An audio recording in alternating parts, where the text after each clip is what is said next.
एक नई सोचा शहर की सबसे ऊंची इमारत के तीसरे माले पर रहने वाले गुप्ता परिवार में हाल ही में एक नई बहू का आगमन हुआ था। बहू का नाम था साक्षी। साक्षी एक बड़े शहर से पढ़ी लिखी और स्वावलंबी लड़की थी। वह अपने पहनावे और विचारों में बेहद आधुनिक थी।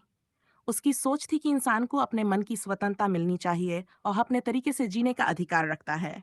शादी के बाद का पहला दिन साक्षी ने जब पहली बार गुप्ता परिवार में कदम रखा तो वह एक पारंपरिक साड़ी पहने हुए थी।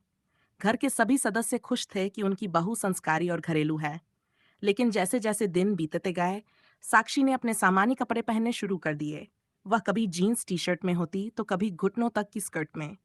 घर की बड़ी बहू सीमा, जो हमेशा साड़ी पहनती थी, साक्षी के पहनावे को देखकर नाखुश रहती।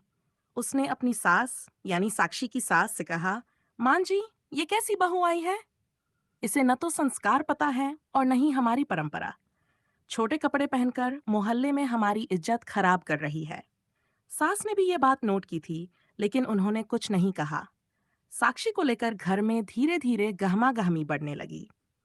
बहू का जवाब, एक दिन साक्षी रसोई में चाय बना रही थी, जब सासू माँ ने उसे बुलाया और कहा, साक्षी, तुम्हारे कपड़े बहुत छोटे हैं। हमारे परिवार में ऐसी पोशाकें पहनने का रिवाज नहीं है। तुम शादीशुदा हो, तुम्हें थोड़ा ध्यान रखना चाहिए। साक्षी मुस्कुराई और बोली, माँ जी, मैं आपकी बात समझती हूँ, लेकिन क्या कपड़े किसी के चरित्र को दर्शाते हैं? क्या ये जरूरी है कि जो साड़ी पहनती हो वही अच्छी हो, या जो स्कर्ट पहनती हो वह गलत हो? मेरा मानना है कि इंसान को उसके काम और व्यवहार से परखा जाना चाहिए, न कि उसके पहनावे से। साक्षी का व्यवहार, साक्षी भले ही मॉडर्न कपड़े पहनती थी, लेकिन उसने कभी अपने कर्तव्यों में कमी नहीं की। वह सुबह जल्दी उठकर घर के काम करती, सबके लिए नाश्ता बनाती और सास ससुर की हर जरूरत का ख्याल रखती। मोहल्ले की औरतें भी उसकी तारीफ करतीं कि वह कितनी समझदार और मेहनती है। बदलाव की शुरुआत एक दिन मोहल्ले में एक कार्यक्रम था, जिसमें साक्षी ने एक छोटी सी स्पीच दी। उसने कहा, हम समाज में महिलाओं को उनके कपड़ों से जज करते हैं। ये गलत है। महिला चाहे साड़ी पहने या स्कर्ट, उसका सम्मान करना चाहिए। असली संस्कार यह है कि हम सभी को बराबरी से देखें और उनके गुणों को समझें। उसकी इस बात से मोहल्ले की महिलाएं प्रभावित हुई।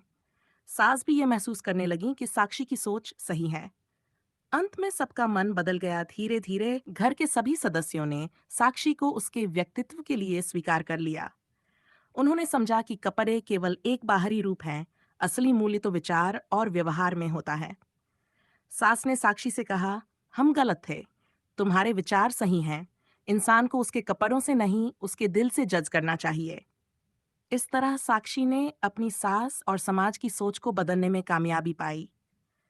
कहानी की सीख, कपड़े किसी व्यक्ति का असली मापदंड नहीं होते। हमें इंसान के अंदर के गुणों को समझने और सम्मान देने की कोशिश करनी चाहिए। हर किसी को अपनी जिंदगी जीने का अधिकार है, चाहे वह मॉडर्न हो या पारंपरिक।